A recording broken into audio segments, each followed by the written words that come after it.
Let's talk about 10 list building mistakes and what you can do to avoid them. Hi, I'm Susanna from SmartPick Marketing and welcome back to the channel.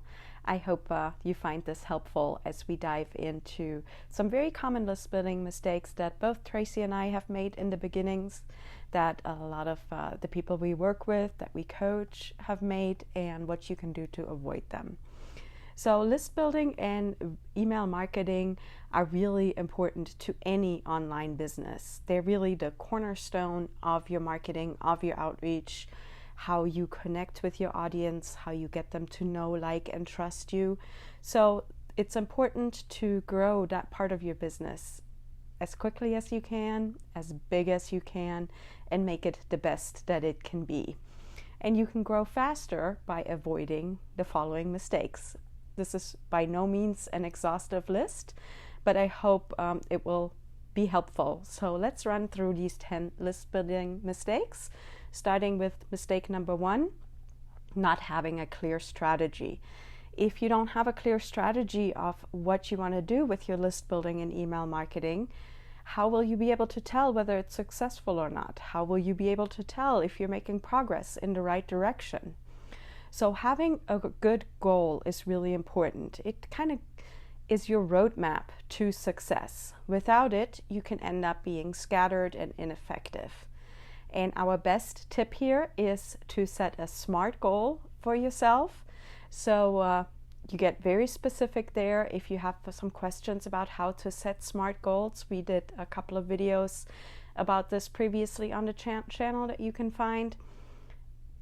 Spend a little bit of time setting that SMART goal and then evaluating on a weekly basis, on a monthly basis, how you're doing and whether or not the strategies that you're employing, whether they're effective for you or not.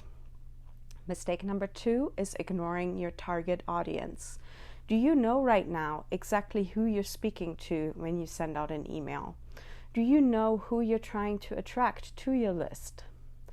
Do you know who they are? Do you know what they do? Do you know what pain points they're experiencing, why they're here?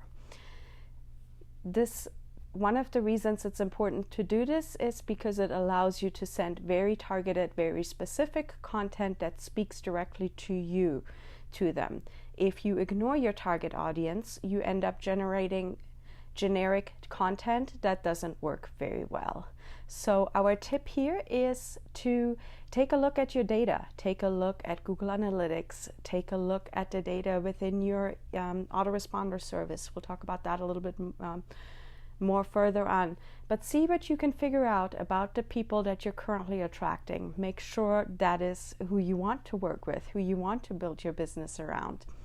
And then using that data, create a online persona, somebody that represents exactly who you're speaking to, and then you can start crafting content and emails that speak directly to this target audience. Mistake number 3 is poor opt-in design. So why is this important? If you have an opt-in form that isn't designed well, that doesn't convert well, you end up needing a whole lot more traffic to build the same size list. So one way to quickly grow your list faster is to optimize that opt-in form. So take a look at it with some fresh eyes. Get somebody else, ideally somebody that's either in your target audience or in a similar business to yours. Get them to take a look at it and give you some feedback on what works and what doesn't. And our main tip here is to keep it clean, keep it simple, and don't ask for more information than what you really need. For us, most of the time that boils down to asking for their first name and their primary email address. Anything else, once you start adding other forms, other fields to that form, your opt-in conversion rate is going to drop down. And speaking of which, that's another good data point to keep an eye on. And if you're not sure whether something will work or not, I encourage you to test it and see if this cleaner design, or what you think is a cleaner, simpler design, converts better for you. Mistake number 4 is lack of incentives. So here we're talking about the freebies, the reader magnets, the opt-in giveaway thing. something that you want to offer people as an incentive to stop what they're doing right now, type in their email address and hit send. I don't know about you, but I've become very protective of my email address. So there's got to be something that I really want and that I really want right now for me to hit subscribe on anybody's email address this week. So our tip here is to create a freebie. You can do that very quickly. You can use some of the PLR content we offer at Piggy Makes Bank. You can even use some of the freebie packs that we have toward the bottom of the site to create an opt-in freebie, or take a look at what you already have. Maybe you've already put a short report together. Maybe you have a series of blog posts that work really well together that people enjoy. You can combine those into a short report. You can sit down and record a video, similar to what I'm doing here. Create it specifically for your target audience and as a gift, as a thank you for signing up to your newsletter, to your email list. So if you don't already have a freebie, I would make that your priority right now. If you do have a freebie, or ideally a couple of freebies, maybe think about whether it's time to freshen that up and get something new out there and start another funnel that will continue to grow your list and continue to send targeted leads into your business. So that was mistake number 4. Let's move on to mistake number 5, and that is not optimizing for mobile devices. So let me ask you a question. If you think back on the last day, on the last week, how much time have you spent on your phone versus your computer, especially as a consumer? So not doing work. I'm assuming we're all online business owners, and as part of that business, we spend a good bit of time on our computers, on our laptops. But when you're just a consumer, when you're just browsing, looking for information here and there, what do you use? Your phone, right? I know I do. And I know when I look at my Google Analytics stats that a big portion of the traffic that hits both our sites, Smart Pick Marketing and Piggy Makes Bank, but also some of the niche websites I own, a good portion of that traffic comes from mobile devices, and it has been increasing, and it will continue to increase. So how well does your opt-in form, how well does your reader magnet, how well does all of that show up on mobile devices? Do you even know? If you tend to put your opt-in form into the sidebar, for example, on mobile, it will often not show up until the very bottom of the page. So somebody would have to scroll all the way down to even see it. So take a look at that and make sure your opt-in forms and everything is optimized for mobile devices. So our tip here is to use a responsive design. If you're using WordPress, there are plenty of them out there that have that function built in. And then test. Take a look at it with your phone. Grab your kids, your spouses, your friends' phones and take a look. Ask other people to check the website for you and send you some screenshots or give you some feedback on how easy it was to sign up for your newsletter, whether or not they noticed that you even have a newsletter, those kinds of things. I hope you find this information helpful. We are halfway through our list of the top 10 list building mistakes. If you enjoy this, I would love it if you could give the video a thumbs up, and if you'd like, subscribe to the channel. We would love to have you. There are plenty more videos coming. So let's get right back to the list and mistake number 6, and that is either inconsistent or irrelevant content. You really don't want either one. You want to deliver a lot of good value in your emails. That's how you build that know, like, trust relationship that we talk about so much here on the channel. That's how you will keep people subscribed and engaged with your email content. And that's how people will learn from you. And when they learn from you, they end up more willing and more able to spend money with you. So one thing you can do here is monitor your stats and learn from those stats. What's working for you, what isn't. So that helps you weed out the irrelevant content, and that as far as avoiding inconsistent content, our main tip here is to use a content calendar. You can do this digitally, you can do it in a planner, you can just do it on a piece of paper, but the idea is to write down somewhere when you will send your emails out, whether it's once a week, twice a week, 3 times a week, almost every day, like we do. And but go in with some sort of plan, tweak the plan as needed, and then write down what you're going to deliver content-wise in each of those emails. That way you don't find yourself, feeling all flustered if it comes to be 4 o'clock, you haven't sent out an email yet, and you don't know what to mail about. So give a content calendar a try. Mistake number 7 is not using double opt-in.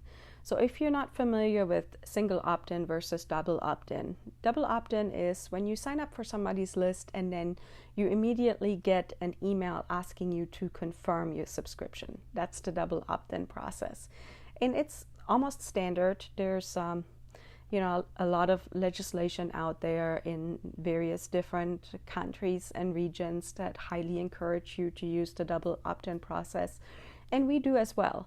Not so much for legal reasons, though, that's important as well, but mostly because we believe in quality over quantity. So we want people who are sure that they want to be on our email list. We want people that are excited to open and read and click on the emails that we send. And I'm sure you feel the same way.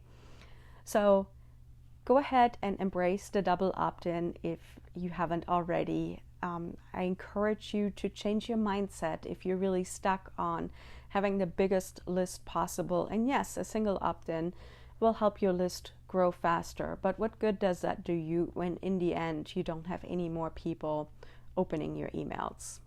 In fact, having people not open, not click, not engage with your emails can hurt you because it will hurt the deliverability of all emails going forward. So really go ahead and embrace the double opt-in, opt for a higher quality list. Another thing that can happen if you don't use double opt-in is you end up with more spam complaints, and that again doesn't make you look good in the eye of the email delivery gods. So our tip here is to always use double opt-in and to really work on changing your attitude or your mindset towards quality over quantity. Don't get hung up on that 10,000 subscriber list. I much rather have a list of 3,000 engaged people than 10,000 people, just to be able to spout out that number. Mistake number 8 is ignoring email list segmentation. And really where it hurts you here is it's a missed opportunity. Not everybody on your list starts at the same place. Not everybody in your target audience is looking for the exact same thing. There's usually some overlap, but if you really drill down, you're going to find that you have different subsets of people within that list. So by being able to segment, you can speak directly to these people and make them offers that are directly applicable to them. So for example, with Piggy Makes Bank, we create PLR content in several different niches. And we have one segment of people that are interested in buying health and wellness content. So of course we want to send them mainly health and wellness related content offers. When a new pack on that topic or around that topic comes out, that's who we want to email that to. And our tip here is to start small. I don't know if it's just me, but I tend to go all out and make things way more complicated than they need to be. And then that ends up freaking me out. And I feel like I don't even know where to start to perfectly segment my whole entire email list. So start small. Just maybe keep track of who bought this product that I have on offer for now, and make that a segment so that you can send them information on the follow-up product. You can send them tips for consuming the products. You can offer to answer their questions, encourage them to consume it, that kind of thing. So find one little thing that you can segment, get comfortable with the process, and then find another thing and just continue to segment if and when it makes sense. and grow that part of your email marketing business as you go along and as your list grows. So that was mistake number 8. Let's go over mistake number 9. We're almost at the end here. And that is not emailing regularly. That is really a big mistake, and something I think people tend to make a lot when they're beginning, and also something people tend to make when they kind of burn out. And then, you miss one weekly email, and then you don't get around to emailing again the next week, and it kind of snowballs from there, and before you know it, your readers haven't really heard from you for 3 months. That's not what you want. You don't want to give people a chance to forget about you, because they will. And it's just a good practice to email regularly and really make that a habit, not just for yourself, but for your audience as well. If they expect to hear from you once a week, make sure, within reason and with some exceptions, that you email them once a week. So our tip here is, first of all, if you don't already have it in place, is to write a welcome email, something that somebody gets right away as soon as they subscribe and confirm their opt-in. So that's a great way to start that relationship, to start that process, and make sure that no matter what happens, everybody gets that email. And from there, just challenge yourself to send out an email at least once a week, and then change and evaluate from there. And again, that content calendar that we spoke about earlier can come in super helpful, can be very helpful there as well. Another thing that can be helpful is to go ahead and stash a couple of emails. Write a few emails that are not time sensitive, that are maybe a little bit more generic, that you could fit in any time of the year, and just keep them aside so that you can plug them in if you come down with the flu, if you're on vacation, if you have to run out unexpectedly to take care of some personal matters or put out another business fire, that kind of thing. Okay, and then let's move on to the last mistake, and that number 10, and that is failing to analyze and adjust. I told you we would come back to the data, and that's really what this is all about. So please don't ignore all the beautiful, awesome, super helpful data that your autoresponder service provides you with. If you haven't done so already, spend a little bit of time this week digging around and see what you can learn. Because that's what it's really about, taking a look at the data and then using it to learn and to improve. So our tip here is to review your metrics. What emails are getting great open rates? What emails are getting great click-through rates? And don't ignore the ones that don't do so well either. Often I learn the most from emails where either we had a way lower open rate, we had a way lower click-through rate than expected, or we had a higher unsubscribe rate in a particular email than any other. That can tell me a lot of things. Either my subject matter wasn't interesting enough, the subject line itself didn't grab somebody's attention, or the offer or the piece of content that we shared in the email wasn't of interest to the people on the list. And if they took the time to unsubscribe, that tells me I really dropped the ball on all of the above in that particular email, and it's a good time to really analyze and review what happened there to make sure it doesn't happen again. So take a look at that, review your metrics, learn from them, use A/B split testing. A lot of autoresponders have that option there where you can test one subject line against another. Make use of all those tools and continue to improve your email marketing. I hope you found this helpful. Like I said at the top of this is by no means an exhaustive list. And I also want to tell you that the reason we know about these mistakes is because we made all of them. And we'd rather have you avoid as many of these mistakes as you can, learn from the mistakes that we've made, and grow your list building and email marketing so much faster than we have. If you have any questions, I would love to hear from you in the comments, or if you have some other mistakes that you've made that you thought might be helpful to talk about, I'd love to hear about those as well. As always, I hope you found this helpful. If so, please give it a thumbs up and stay tuned. We have lots more videos on the way.